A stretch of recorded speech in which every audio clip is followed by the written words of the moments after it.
Audience, please. John Gizzi, White House correspondent for Newsmax. Good.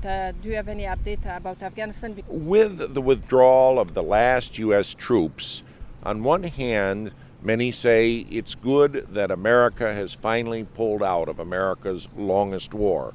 This was longer than Vietnam, with Americans stationed in Kabul and other parts of Afghanistan almost since right after 9/11. That's a long time. On the other hand, there's also a feeling of uncertainty.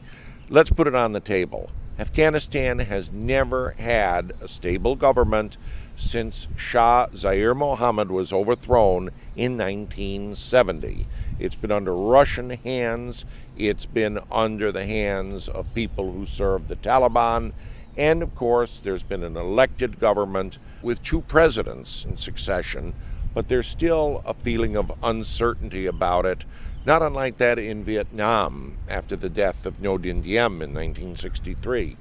Hence the feeling that maybe the U.S. should have some kind of emergency plan to come back if there is an uprising.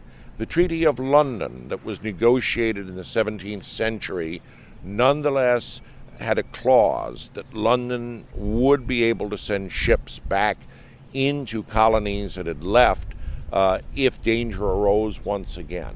Some say, and this includes Henry Kissinger, that this should be the final solution to Afghanistan and our final act of alliance. Or how you compare with Vietnam? Remember something. When U.S. troops pulled out of Vietnam in 1973, South Vietnam remained a free country, and for a year and a half, it was a safe country. Vietnamization envisioned by President Nixon was working, and as long as the Vietnamese had arms, they were safe. But then when Congress cut off the funding for it, that's when the North Vietnamese were able to strike. It was not that the South Vietnamese didn't want to fight for freedom, they didn't have the bullets. And later, General Giap, the defense minister, said President Thieu of South Vietnam fought a poor man's war. I hope that is not the last word on Afghanistan. What do you think about Taliban? Collapse a Kabul regime? We've gone back and forth on whether the Taliban should sit at the table and negotiate. It's very clear from their breaking of their word, from their habitual lying to the world, they should not be included. Okay, the last question. Are you optimistic about Afghanistan's future, or several wars will start in Afghanistan when the US and NATO leave Afghanistan? I'm optimistic about any country that can have a peaceful change of power. And there's always going to be some dispute. Certainly that was the case with Mohammed. And I would say that if a third election goes through, there's probably a sense of resolve that this is what the Afghanis want. One more question. How you compare Taliban with the Mujahideen? Because you met Mujahideen. I did. I met the Mujahideen. Saw President Reagan introduce them from the audience during a speech and liken them to the founding fathers. The Mujahideen, like anyone who fights in that part of the world, have some dirt on their hands and certainly blood, but they are not the agents of a foreign power.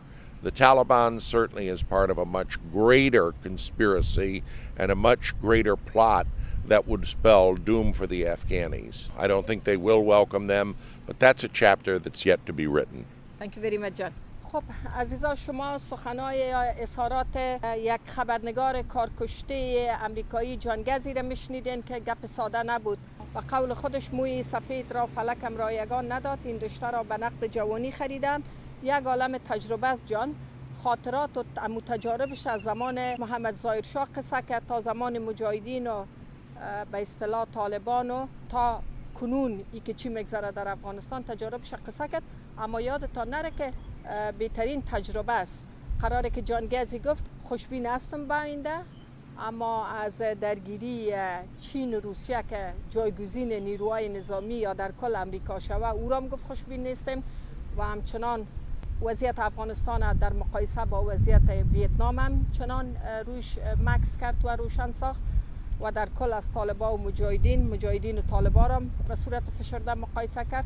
اما دیده شود که با توجه به یا شفت بازار سیاسی افغانستان به کدام مسیر در حرکت خواهد بود.